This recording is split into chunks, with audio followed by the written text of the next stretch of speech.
Good morning, and welcome to the fifth workshop of the Community Destination Stewardship Initiative. We're thrilled to have you here for another workshop as part of the BC Tourism Climate Resilience Initiative, Project 4. The topic for today's workshop is a very important one on decarbonization and climate action. So we're thrilled to have you here joining us live and engaging with us on this topic. I'd like to pass the microphone over to David Whiteside from Destination BC to just share a territorial acknowledgement and introduce the BC TCRI partners. Over to you, David. Thank you, Katie. Yeah, I recognize that a lot of us are joining from a bunch of different places around the province. I am very happy and humbled to be living in Squamish, BC, on the traditional territory of the Squamish Nation, and grateful to be looking around me every day at this wonderful land that they've been stewards of since time immemorial. So feel free to acknowledge if you'd like, either in the chat or just to yourself, the territory that you're joining us from, knowing that there's so many, over 200 throughout the province of BC. I'd also like to take a moment to talk about the BC TCRI, or the BC Tourism Climate Resiliency Initiative. For those of you who've joined some previous workshops, you may have heard this before, but just in case you're not aware of who we are and what we do, we are a partnership made up of Destination BC, and as you can see the logos below me there, as well as the regional destination management organizations, Ministry of Tourism, Arts, Culture, and Sport, as well as Indigenous Tourism British Columbia. And we have 4 projects. This is one of them, the Community Destination Stewardship Initiative, which this workshop series is a part of. You can check us out on the BC or Destination BC corporate website to take a look at some of the other projects as well. But we are very, very happy to be working with Synergy and Travel Foundation and delivering this workshop series for our 4th project, the Community Initiative. So thank you so much for joining us, and thanks for your questions, which I'm sure you'll have later on in the workshop. And yeah, enjoy, everybody. Thanks very much, David. Yeah, we'd love to hear from you in the chat where you're joining from and which organization you're representing. I'd also like to introduce the 2 delivery partners for this workshop. And it's been developed in partnership between Synergy Enterprises and the Travel Foundation. For those that don't know, Synergy Enterprises is a corporate sustainability management firm based in Victoria, and they specialize in climate action, sustainable tourism, and emissions reduction solutions. And the Travel Foundation is an international sustainable tourism organization dedicated to ensuring that tourism has a positive impact on destinations. My name is Katie Warbeck, and I'm a sustainable tourism specialist at the Travel Foundation, and I'm joining you today from the Okanagan Syilx traditional territory in Kelowna. It's a pleasure to be your facilitator today. This is our agenda for today's workshops, and so this is what you can expect over the next hour together. We're going to start by setting the scene, introducing some terminology and a little bit of background information on climate action and decarbonization. And then we're going to get into the sphere of influence and roles within climate action, really focusing on the role of community organizations. And then we'd like to share some examples of climate action at the destination level. And then we're very pleased to have a guest speaker joining us today. So we'll have an opportunity to hear from Erica Sears with the Oregon Coast Visitors Association. And you'll also have an opportunity to ask Erica any questions at the end of the workshop. All right, so let's dive in and start to understand some of the terms and concepts to help us set the scene. So we wanted to start off with explaining what is a carbon footprint.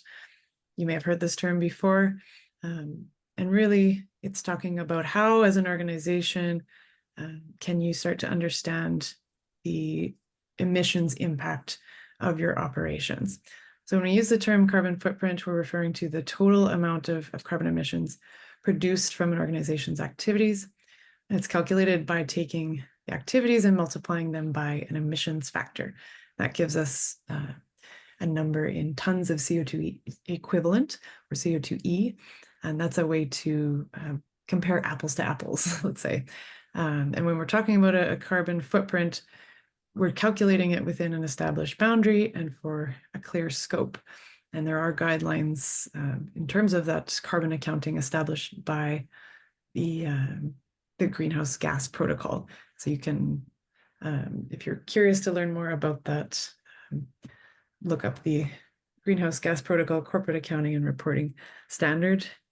Won't ask you to get too technical, but if you are curious to know more about the carbon accounting methodologies, that is the source. Next, we wanted to explain a little bit about how emissions are categorized. So we talk about emissions in terms of 3 different scopes. The first one, scope 1, are direct emissions. And this is defined as emissions combusted on site or in company vehicles. So what we're talking about here is the combustion of fossil fuels. This can be gasoline, natural gas, diesel, propane, heating oil. And then when we speak about scope 2, these are indirect emissions from electricity and our emissions in terms of the generation of electricity for heating and cooling, lighting or powering equipment, other electrical appliances. And then scope 3 are other indirect emissions from all of the other sources, such as business travel. It might be waste, it might be staff commuting to work, it might be shipping products. And so this is really going to be the largest category for the majority of you. And so it's important to understand how we break down these different emissions sources within these scopes so that we can start to understand how we can reduce them along our decarbonization journey. Next, we want to explain the term carbon neutrality. So you may have heard organizations that have measured their carbon footprint then go on to say that they have become carbon neutral. And so being carbon neutral means that you have a net zero carbon footprint, or for every ton of carbon that you produce, then you ensure that the same amount of carbon is offset. So you need to have that balance in the equation. The more you produce in terms of tons of CO2 equivalents, the more that you need to offset to maintain that neutrality. And so when a business offsets the impact of their carbon footprint by investing in verified carbon offset projects, that's when they're able to remove that same amount of carbon as their operations produced and achieve neutrality. So they're not contributing any additional greenhouse gas emissions to the atmosphere, and therefore they have that net zero carbon impact. And when we talk about net zero, so a related term, and as we're talking about achieving carbon neutrality, it's important to understand that net zero is more of a long-term target. So net zero really requires deep reductions in emissions, with the remaining sources being removed from the atmosphere. So what we're trying to do is really reduce our baseline emissions as much as possible, and then remove any residual emissions directly, either through reforestation or investing in carbon sinks or purchasing carbon removal from third parties. And so the Synergy team has actually developed this lovely diagram to describe the journey that organizations can take to measure their footprint, reduce their emissions, achieve carbon neutrality, and then even achieve net zero or net negative. So this gives you a sense of the decarbonization journey that an organization might take. The yellow line represents an organization's baseline, where they've measured their baseline emissions, and then they're able to achieve carbon neutrality. But you'll see when they hit the axis there, that's the point of zero carbon, where they've been able to purchase offsets to reach neutrality, and then going below into the green there is the net negative part, where they've actually removed more carbon than their emissions than they're generating. So this is obviously a journey. It's not necessarily an easy process to get to zero carbon or net negative, but we are starting to see technology advance, and we're seeing more and more organizations achieving carbon neutrality and then going even further towards net zero. And some are even engaging with carbon capture technology or carbon sinks to get towards net negative. So just wanted you to understand in a visual way what this can look like as you start to reduce your emissions, and then going through the process to achieve net carbon neutrality, net zero, and beyond. All right, so now we want to switch gears and talk a little bit more about the sphere of influence and different roles within climate action for tourism stakeholders. And we know that climate action hasn't traditionally been part of destination organizations' mandate, and there are often a lot of questions. We hear questions like, where do we start? Should we be measuring our emissions as an organization or as a destination? How do we know what tourism experiences and itineraries are climate friendly?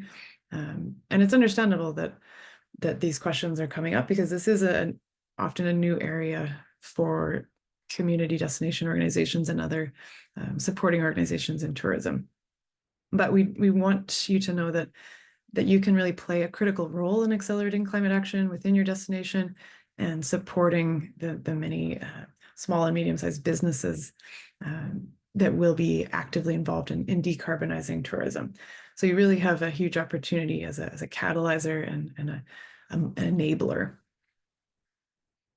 First concept that I wanted to introduce here is called the climate lens.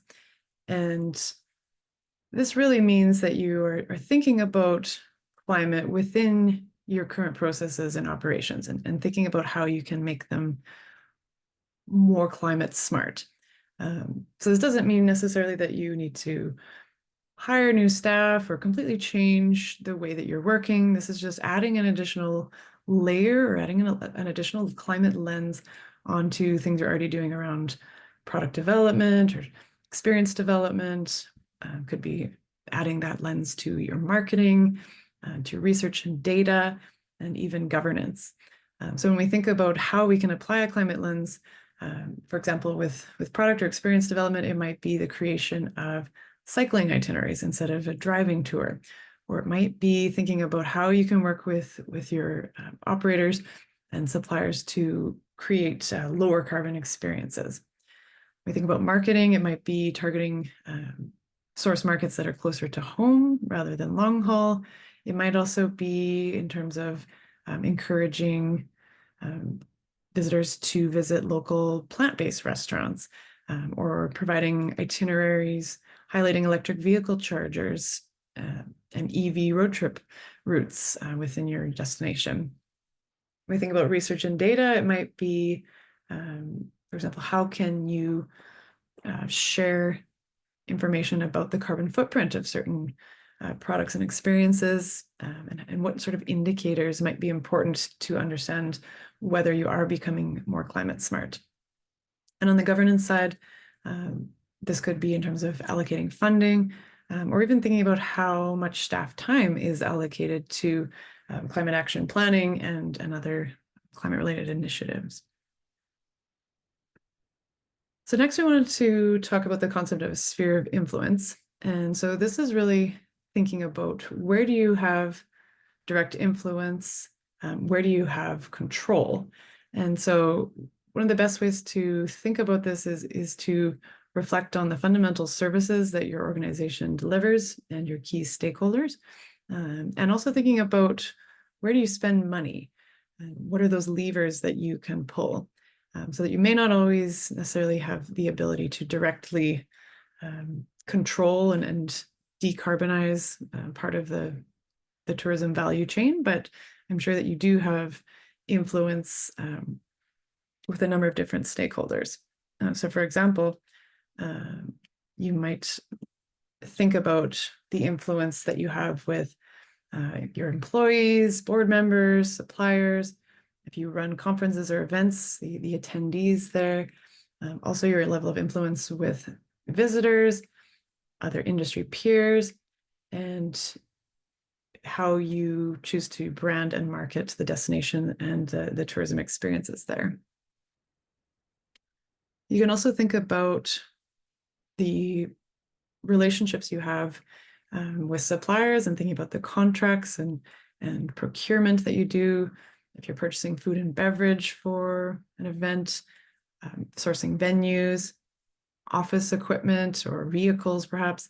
And last but not least is behavior change and thinking about where do you have degree of influence or control to encourage people to shift their behavior and make more climate friendly choices.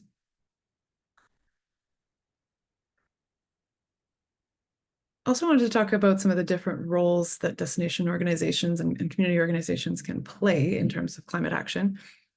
So the first one is around a capacity builder.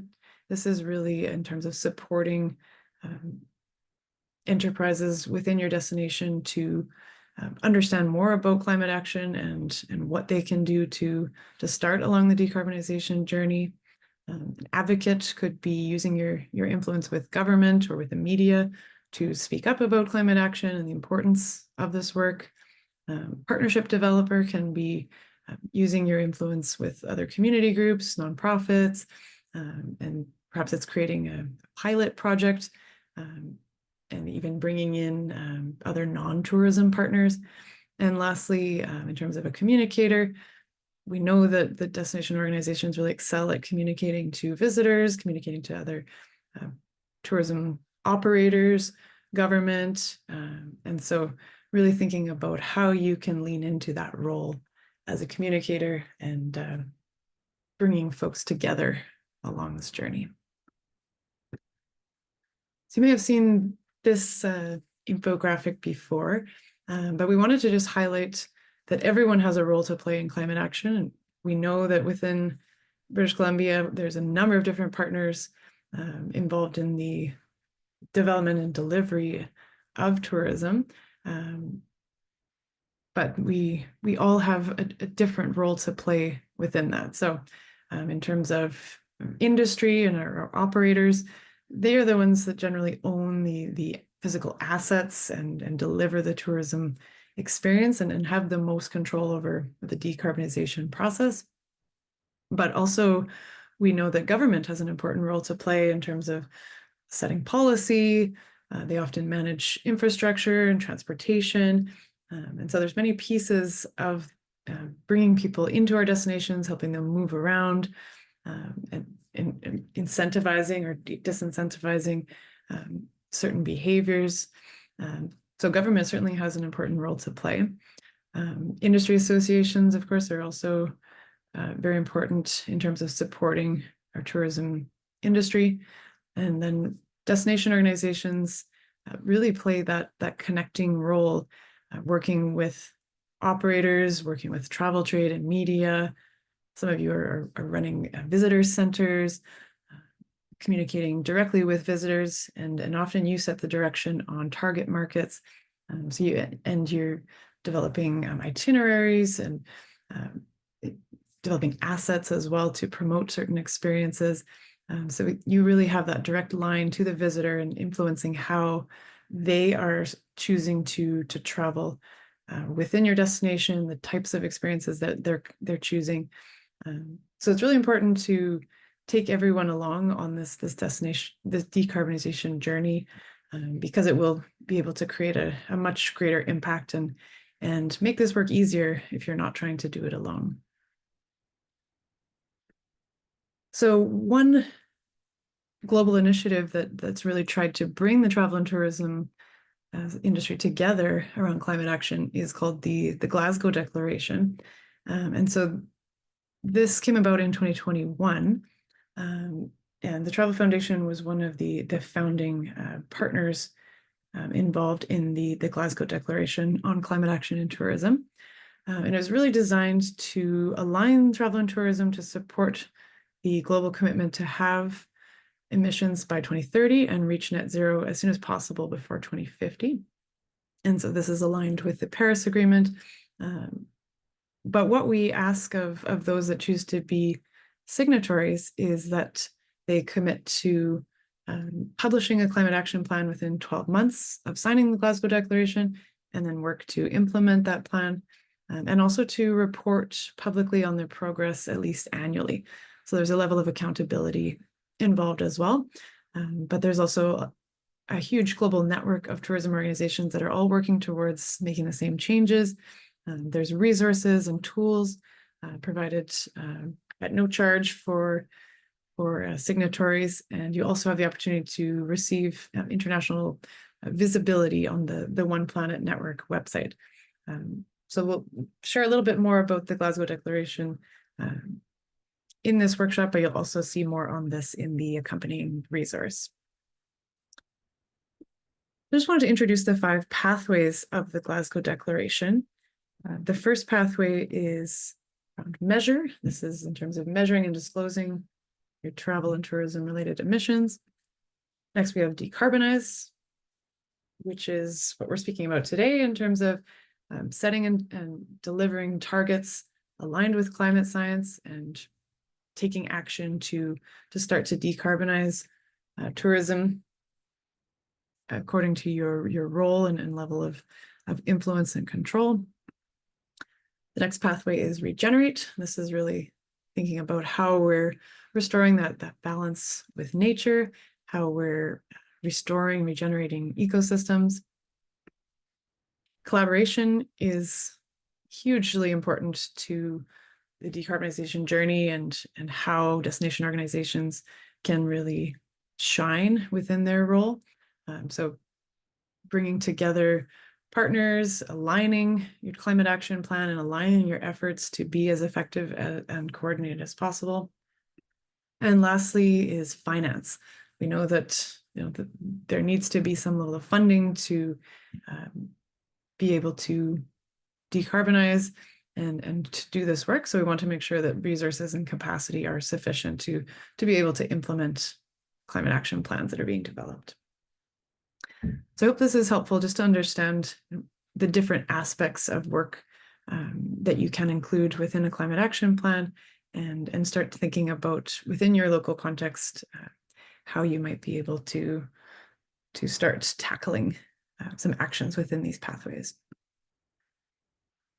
So next we wanted to talk about aligning targets. We know that it's very important to not be doing this work in a vacuum. It's important to align with what's been set out already at the international level, and then scaling that down to the national and provincial, regional, and city or community level. So I wanted to start by highlighting something from climateactiontracker.org. And this is a website that tracks different countries' commitments and their level of sufficiency in meeting the Paris Agreement targets. We know that from scientific consensus that we need to be striving to reach net zero emissions by 2050 to avoid the worst impacts of climate change. And ideally, we're hitting a 50% reduction by 2030. But what we're seeing at the country level here is that no country is on track to be compatible with the Paris Agreement target of limiting warming to 1.5 degrees Celsius and holding it well below 2 degrees Celsius. And we see that Canada is sitting in the insufficient category. So we still have a lot of work to do. And I want to show you as well how this scales down from the country level, and even actually the Paris Agreement at the international level. So you start to see how all of these different targets can kind of scaffold together here. So starting at the top with the Paris Agreement, as I mentioned, the goal here is to keep warming well below 2 degrees from pre-industrial levels, and to pursue efforts to limit any increases to 1.5 degrees Celsius. At the federal government level, Canada's committed to 30% reduction below 2005 levels by 2030, and also developed a plan to set us on a path to a prosperous net zero emissions future by 2050. Then within BC, the province has set an emissions reduction target of a 40% reduction by 2030, and then scaling that up to 60% by 2040 and 80% by 2050. And all of that is targeting those reductions below 2007 levels. Then if we look at the Capital Regional District, they've identified a GHG emissions reduction target of 61% from 2007 levels by 2038, and also committed to reducing their corporate emissions by 33% by 2020. And then lastly, at the community level, the City of Victoria has targeted a reduction of community emissions by 50% and corporate emissions with 60% by 2030. So you can start to see the alignment within BC. They're using 2007 as a consistent baseline year. And you can see that the provincial, regional district, and city targets are either meeting or exceeding the federal target. So it's important to understand what's going on within the Canadian and provincial regional context when you as a destination or community organization are starting to think about your own targets and in your own climate action plan. So next I wanted to share at the provincial level what the vision is in terms of our own emissions reduction and future as a climate resilient society. So some of the guiding principles here related to shared path with Indigenous peoples, an equity-informed approach, investing in nature-based solutions and health and well-being, aligning adaptation and emissions reduction, and also seeking a proactive business case. And so the guiding document at the provincial level is Clean BC. And on the screen here, you'll see some of the highlights of the Clean BC roadmap to 2030. So there's many things in here that you can start to see more tangibly how that might come into play in terms of your work or the operators within your destination. So really a focus on making buildings zero carbon by 2030, shifting to new vehicles being zero carbon, accelerating the shift towards public transit, and shifting fuel and energy efficiency requirements. So you start to get a sense of how this might filter down to your organization and its operations and those of your operators. All right, so now I wanted to give you some examples of climate action at the destination level. And we've selected some international examples as well as other examples from within BC. First example comes from Scotland, and Scotland has really been a champion of climate action, and they've committed to taking bold action within their tourism industry. Visit Scotland was actually the first national tourism organization to declare a climate emergency. They were on the drafting committee of the Glasgow Declaration and a founding signatory. But I think it's also important that they have recognized climate action as the biggest challenge facing tourism in Scotland. And they've developed a number of resources for businesses to support their decarbonization journey. They've developed easy to use and free climate action workbook. They've also created some interesting public-private partnerships, working with tour operators such as the Travel Corporation, and really investing in starting to decarbonize the visitor economy there, but also working directly with destination organizations within the country to understand how they can all work together to tackle this challenge. Next example comes from Finland, and I think this is a really great example of collective action. So Visit Finland and 60 other Finnish tourism companies and regions all signed the Glasgow Declaration in June 2022. And they have a goal as a country of becoming carbon neutral by 2035. So this is ahead of of the Glasgow Declaration target of 2050. And they've also invested in the creation of the Sustainable Travel Finland program as a tool to really achieve their climate and sustainable development goals. So they've really focused on data collection and developing a national monitoring system to support decision-making. They've also invested in a calculator tool for businesses, as well as through the Visit Finland Academy, they've developed a section of their e-learning platform on climate change and helping businesses to use a self-assessment tool there as well. So I think this is a good example of how they're coming together collaboratively and how they're starting to support businesses to really make it as easy as possible to start a climate action journey.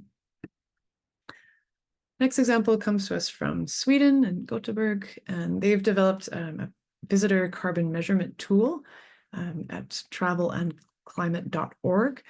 And so this is a visitor-oriented tool that allows you to select the number of people traveling, from what location, what's your mode of transport, type of accommodation. And it's set up as an informative tool to help people make more climate-friendly decisions and start to understand what are the emissions associated with different travel choices.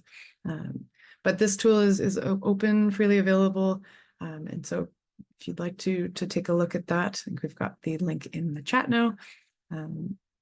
So feel free to take a look at that as an example of a visitor-oriented carbon calculator tool.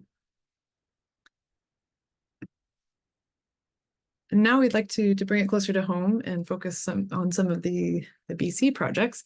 The first one I'd like to highlight is Project 1 of the BC Tourism Climate Resiliency Initiative. And so this project offers free, tailored one-on-one support for businesses that are looking to incorporate environmental sustainability or climate adaptation measures into their operations, strategy, and storytelling. And so businesses accepted into the program are connected with a program advisor and other experts, subject matter experts, and you'll be able to work one-on-one with them to develop a sustainability or climate roadmap and take part in detailed assessments. And so there is another intake that is now open for fall 2024, and they're accepting applications on a first come, first served basis. So we really encourage you to apply to access the subject matter experts there. This is a business oriented program, and you'll get connected with a program advisor, as I said, to support better understanding of how you can reduce your environmental and carbon impact. So I think we've got the link in the chat now if you'd like to encourage your operators to join that fall intake. Next, I want to feature the Kootenay Rockies. As a region, they were the first in Canada to implement a community-driven strategy to build a clean transportation network in a rural setting. And they've partnered with Accelerate Kootenays to be able to install a number of fast charger stations throughout the region. And the Kootenay Rockies is actually set to be entirely EV travel friendly. So the investment in charger stations is exciting here, but also the work that the Kootenay Rockies Tourism has done to develop EV road trip itineraries and really helping EV drivers to understand what are some of the charger stations close to the highlights and how can they plan out their distances accordingly. The last example I want to share from BC comes from Penticton, and I think they've done a really great job in terms of highlighting fuel-free travel. So this is a marketing campaign where they've really focused on what are some of the ways that you can visit Penticton and engage without necessarily choosing fossil fuel powered experiences. So it might be in terms of traveling by foot, by pedal, or by paddle, and really thinking about the human powered options, whether you're walking or hiking, cycling, paddling, and in a kayak or paddleboard. And they really, I think, do a good job of speaking to the freedom from pollution, from parking, from all of the gas money required when you're using a vehicle, and thinking about how this freedom from fuel gives you more freedom to explore and to discover and engage with the natural environment, engage with the community. So if you'd like to find out more about that campaign, I think we've got the link in the chat for Fuel Free Penticton. All right.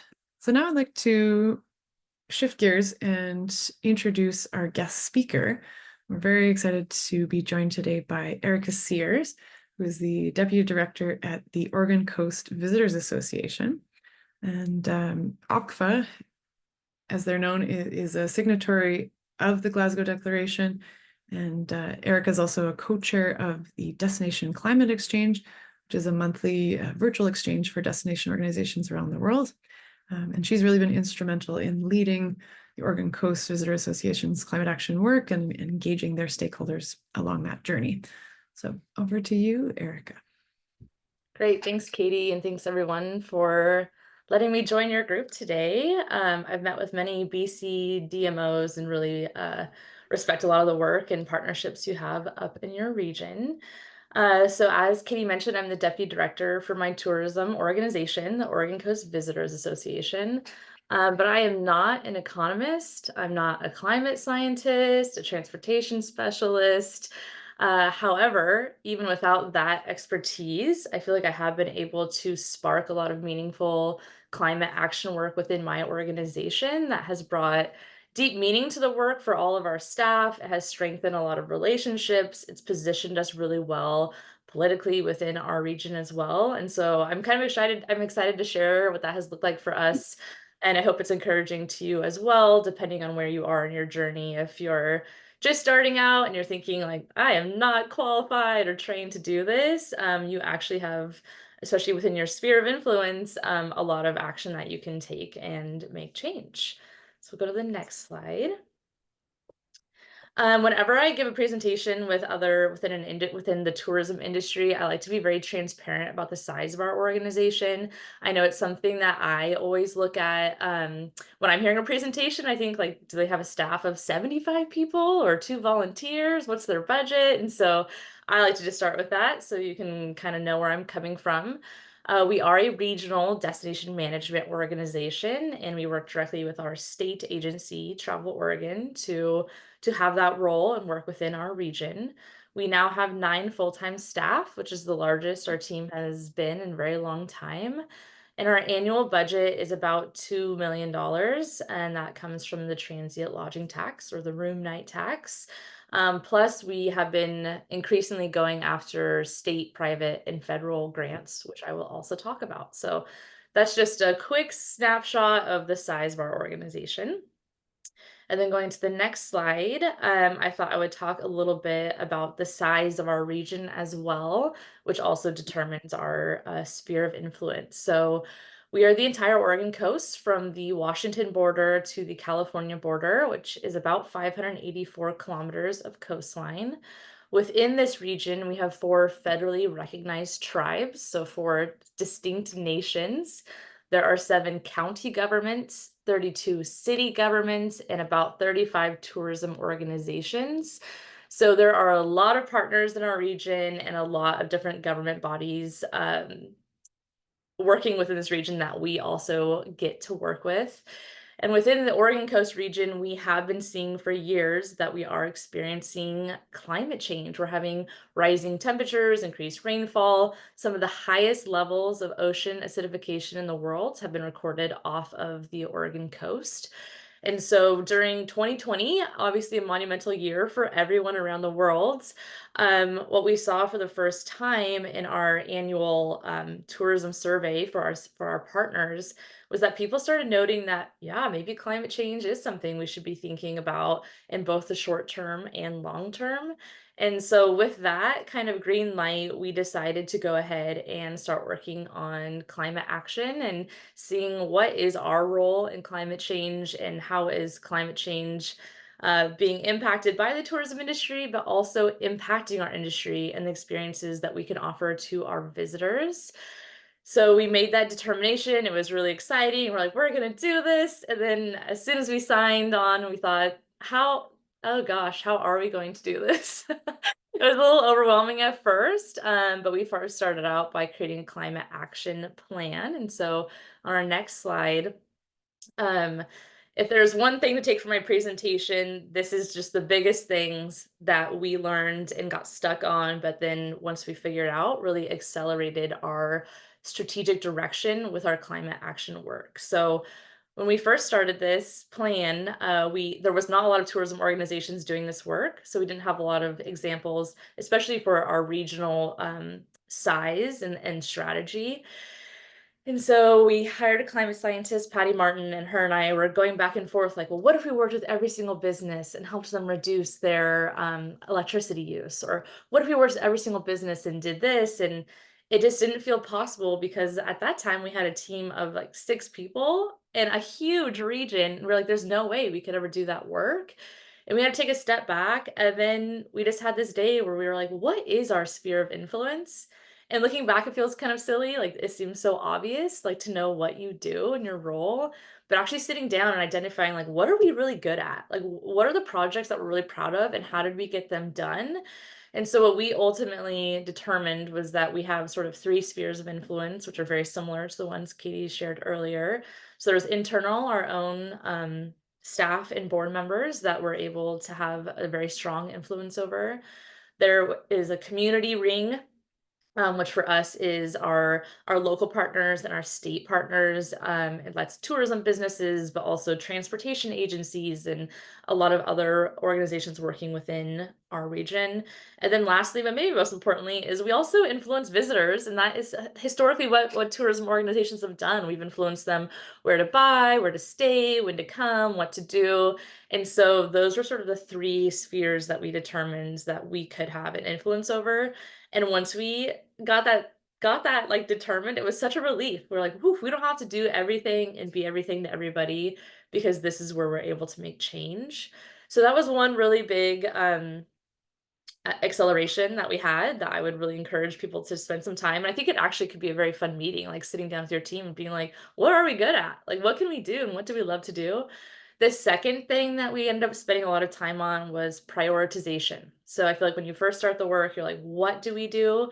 And then as you get into it, you will see hundreds and hundreds of actions that you can do. And then your question becomes, how do we do this? And what do we do first? And so we spent some time and decided that we really needed a way to prioritize these different actions so that politically if people said, why are you doing this project, not this project? Or if maybe a champion, myself, leaves my organization, someone else could pick up the reins to understand kind of why we did or why we're doing what we're doing. So you can see kind of an overview here. One of the main, like the heaviest parts of our prioritization does have to do with decarbonization and making sure that we're reducing emissions. That was a really big part of this, is we definitely didn't want it to be like, oh, they can talk the talk, but can they walk the walk? And so we really wanted to make sure that the actions that we were taking were actually reducing emissions for our industry and within our 3 spheres of influence. You can also see here, there's a speed of action score. Um, which I think, yeah, Katie talked about as well. So it's like, what is actually within our, again, sphere of influence? Do we need to decarbonize airlines? Yeah, probably. Can this team of 6 people do that? Probably not. Not within the next year. And so also understanding that. So between the sphere of influence and prioritization, we were able to put together our climate action plan in 2022. And then we'll go to the next slide. And these are just a few highlights that I took. I actually have like 4 Word documents full of things that we've been able to partner on. That's been really exciting. We did hire a climate scientist to help us with this plan, especially because we were one of the first in the United States. We wanted to make sure it was really strong and scientifically backed in case we were questioned about that. We were able to hire a coastal tourism resiliency coordinator. We created climate standards and criteria to ensure that projects and partnerships we chose had that scientific backing, especially around emission reduction. We have submitted a lot of grants. We launched a travel impact calculator, which I will talk about as well. So basically, just it was really exciting actually putting a slide together for you all because I was like, "Oh, great! It's so exciting to see how far we've come." And right now, we are just finishing up an updated version of our climate action plan. And then on the left, I also just wanted to acknowledge funding. So as I mentioned, most of our funding comes from a room night tax, and that has different restrictions around it. And we kind of made this decision that let's try to fund this work with non-visitor dollars, because we don't want to have to increase the amount of visitation to increase the amount of sustainability work, which would, it becomes kind of a vicious cycle. So to date, we have requested about $1.1 million in funding for our different projects. We have been approved for $640,000, and we're waiting to hear back on about $450,000. So it's been really exciting, and I think that just shows that this work is really aligning with what's happening nationally, at least for us, and also locally and within our state. So going to the next slide, we have quite a few projects going, but I wanted to highlight a few that I thought made sense for really this topic today around decarbonization and sphere of influence. And additionally, the climate lens that Katie outlined earlier. So the first one is around transportation. Uh, la so in 2018, actually, we started talking about transportation not having to do with climate at all. It was more that we were seeing the impacts of over tourism. There was a ton of congestion and traffic, not enough parking. Locals were upset. So the conversation around transportation has actually happened since 2018. And I think now we're looking at it through a climate lens, and it's actually accelerated a lot of the solutions and work. So a couple examples, which we just heard some examples of this, but the first one is electric vehicles. So in the short term, what we've been trying to do within our very large region is fill the gaps and see which communities don't even have public EV charging, and then trying to help fill those gaps so that we can market it and talk about it through that climate lens as well. In the long term, what we're working on is understanding that Oregon is poised to grow, fivefold the demand for EV charging by 2035, and that's just residents. What we're not seeing in government planning is for our region, which is mostly rural, is that the planning is not taking into account visitors and EV demand in the future, and like what areas will need even more, not just to meet the resident demand, but the visitor demand. So we have sort of this short-term strategy around filling gaps in marketing, but also a long-term strategy of understanding how we can support EV demands. So within our sphere of influence, we were able to apply for grants for planning purposes. We had $40,000 awarded. We're waiting to hear back about 300,000 for that long-term planning. But additionally, something we were able to do with our sphere of influence is just connect resources to our communities through our LinkedIn, through our industry newsletter, meetings that we showed up at. We would say, "Hey, did you know that this state agency is giving away money for EV charging?" And we were helping connect the dots. And in the end, $340,000 was brought from our state transportation agency to the Oregon coast, and they let us know that a lot of that was because of the outreach we did. So it wasn't our money, and it wasn't our even really our expertise. It was just us doing what we do best, which is networking and communicating. The second transportation project I'll mention briefly is we also created a travel impact calculator, like we saw as an example earlier. So allowing within that sphere of influence travelers to calculate their transportation emissions, and then giving them an option to donate directly to a nonprofit that is sequestering carbon on the Oregon coast. I think that the area for improvement around that right now is marketing, is just marketing that tool and connecting it with visitor behavior as they're planning their trips. The third project that we're really excited about, we landed a federal grant for planning around equitable and low impact transportation planning. So that was a $300,000 grant. And so I was like looking at this picture in 2018, and I don't know if you can see it, but the top of that board, it says improve and diversify visitor transportation options. And I feel like we've come so far because now we're saying, like, what are equitable and low impact transportation options that our visitors can have? And so that grant is really looking at planning for Environmental justice and seeing communities that may not feel safe or comfortable coming to our region and how we can increase that feeling of safety, but also the experience itself. And then lastly, the picture on the right is another huge transportation project we're launching this summer, and it's called the North Coast Shuttle. So we have identified through research and through that climate lens that we have a lot of day trip visitors coming from the Portland metro area. It's about a 2-hour drive to the northern part of our region. Just driving for the day, a lot of times just one or two people per vehicle. But not seeing a lot of public transportation options, specifically options that are attractive to visitors. So existing options have like 100 stops in neighborhoods that visitors don't really want to go in and extend their trip by 4 hours when it could be two.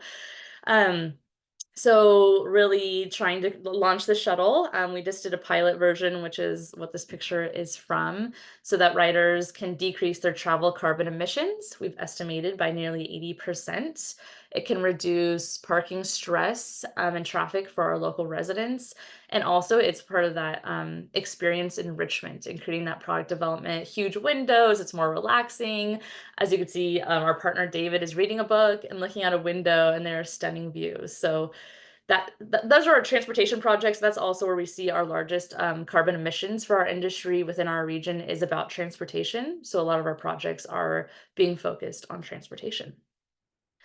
Then we'll go to the next slide, which is a totally separate body of work, and that is around food projects, and seeing that that was also another area where we were seeing really high carbon emissions. So on the left, I have two pictures from a food trail. I'm guessing that you probably have food trails as well up in British Columbia. So that's something that we've done for a long time is trying to connect visitors through marketing to businesses that are using a certain percentage of local food so they can have that exciting experience. And now we're really enhancing that and thinking a little bit deeper about it. And for us, our unique food proposition on the Oregon coast is seafood. Other regions that might be wine, it could be beef, maybe hops and beer, but for us that is really seafood. And so we conducted research in 2020 and unfortunately found that 90% of seafood sold on the Oregon coast is actually imported from foreign markets. So when visitors are coming to eat delicious rockfish like in that bottom picture, it's actually not from the Oregon coast, and it's really diminishing that visitor experience. Additionally, 57% of Oregon seafood is flown overseas. It is processed and then it is flown back to us on the Oregon coast. That's a process called re-importing, and that doubles carbon emissions for the food product that people are eating. And so we've seen that there could be a 76% potential reduction of emissions from using more local seafood. And so this is a huge body of work that is mostly led by my executive director. And it's really looking at increasing availability and the value of local catch, as well as strengthening capacity within this industry to connect visitors with local seafood. And we have received a lot of grants, both private, state, and federal funding for this work, for the infrastructure side and the capacity side of that. And 2 years ago, we actually had a House bill, 3410 was passed, and it provided directly from our state $1.19 million to our organization to do some of this work. So that's a really exciting part of the food work going on. And again, I think it's looking at work that we've done traditionally, but now looking at it through a climate lens and enhancing what we're doing. The next step and next kind of area of focus for food for us is food waste is a really huge part of our problem on the Oregon coast. There is no way, there's no infrastructure right now for food waste, so it's all going to like 100% going to the landfill. So we have some big grants out right now to help with the networking and capacity and research for that. And then I think next slide. I think I could just pause there. That's my email. Feel free to screenshot it or jot it down if you would like to join us on these monthly Destination Climate Exchange meetings. You're more than welcome to just sit in. It's 1 hour long meeting and listen to what different destinations are talking about and thinking about and pilot projects. And I'm also on LinkedIn if you ever want to connect about your project or see what we're working on here on the Oregon coast. Thanks. Thank you so much, Erica. That was fabulous. And it's really great to see how far you've come in just a few short years. So we wanted to give folks an opportunity to ask Erica any questions. We've got about 5 minutes left here. So if you wanted to pop a question into the chat or raise your hand, we'll give you that opportunity. Otherwise, as Erica said, feel free to reach out to her via email or LinkedIn. I'm sure she'd be happy to share more about their experience. But I'll open the floor up now to see if anyone has a question for Erica. And I'll just put in the chat our industry page. We just created this resiliency dashboard, so it's still missing a little bit of our content, but just a way for you to look through our projects, and they are organized by the 5 Glasgow measurement pathways. Excellent. Thank you, Erica.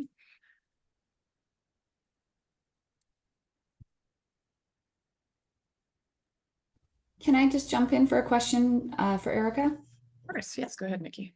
Hi, Erica. My name is Nikki. I am a communication specialist at Tourism Whistler.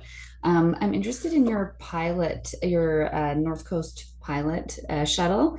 I'm just wondering where that goes to and from exactly, and if you can elaborate a bit about how it might be different from any other like existing shuttles that may or may not have existed, just to kind of get a little bit more context about how this pilot has helped some of the decarbonization initiatives in general. Yeah, it's going to happen this summer, so we're really excited to see how it goes. But it will essentially start in Portland at one of the major transportation stations called Sunset Station, and one shuttle will be going in the morning to the northern part of the coast for Astoria for us. The other part will be going to Tillamook, like we have Tillamook cheese. It's a huge attraction, and then they basically just start crossing each other, and it's a hop on, hop off situation. So we've also been trying to look more at behavior change, and so we love the work of like Melina with Behavior Smart. I don't know if she's in part of any of these workshops, but looking at like what, in addition to just providing a service, like how can it also be interesting and exciting for a visitor to take it? So not just like, hey, leave your car and get on this old bus and like, but saying like this is a really beautiful drive and it stops at all the attractions and it's hop on, hop off, so you can kind of plan your day as you want to. How it differs from existing transit is that the existing ones, first of all, those are 3 or 4 different counties. So they're different, currently is different bus providers. So a visitor would have to plan ahead of time and say, like, I need to get on this bus at 8 a.m., hop off, wait for 2 hours, get another ticket for this bus, hop on here. It was so confusing that ridership level was really down. And additionally, there were so many stops in between that have nothing to do with like a visitor experience because it's really targeting residents and like where they live, which isn't always where the attractions are. And then going to the emissions reduction is just looking at how many cars could we take off the road if people are able to take the bus instead of their own vehicle. So I think for us right now, a big part of this is marketing, so people are aware that this product exists. And I think that it will take at least 2 years to really see some success. I don't think we're going to see like record-breaking numbers this summer, just because it takes people a while. Another side of it that I'm excited about is I mentioned that we had just got this planning grants through the Environmental Protection Agency, and it's looking at people that live in the Portland metro area and seeing if they feel comfortable coming to the coast, and also noticing that a lot of people in that area don't have their own vehicle. So could this also be an opportunity for them to be able to come to the coast in an affordable and low impact way? I don't know yet, but we're excited to see if that could be another benefit of this as well. Thanks for that question, Nikki, and for the answer, Erica. Thanks, Erica. Yeah. And can I just follow up with that? Is your bus like an e-bus or something like that, or it's just a regular bus? It is just a regular bus. I think it would be really exciting if we could get to, like an electric bus, which we are trying to fund an electric trolley on a different part of the coast for a more micro mobility, so within a destination. Mm. So hopefully that'll be part of my presentation in a few months of being like, and we have an electric trolley. That way people, once they get here, they can actually be like, transported around the destination as well. Mhm. Awesome. Thank you. If you have any further questions, feel free to connect with Erica via email, perhaps, or you can post your email in the chat. And I appreciate you sharing the link to your website as well. Just in the final minute here, wanted to highlight the accompanying video and resource on this topic. So we've developed a video interview with Keisha Tolsma with Forever Strategies, part of 4VI Group. And also a resource is available on the Glasgow Declaration on climate action in tourism, more information about how you can become a signatory and some suggested actions for destination organizations within the 5 pathways. So you'll get the links to both of those in the follow-up email for this workshop. We'd also like to invite you to take part, with our last workshop, workshop number 6, on January 22nd, 2025, and that topic will be climate resilience, governance, and CDMOs. So we'll post the link in the chat for the registration for workshop number 6. And then, there'll be one more workshop after that in 2025. And then we'd also like to receive your feedback on this workshop series and today's workshop. So we'll be posting a link in the chat for just a very quick feedback form. If you have any further questions about the project, please don't hesitate to reach out to the Destination BC team at destinationstewardship@destinationbc.ca. And with that, we'd like to say thank you for joining us today. It was a pleasure to have you here. I hope you learned something from the workshop content and from our wonderful guest speaker, Erica. So thank you all again for your time today, and hope you enjoy the rest of your day.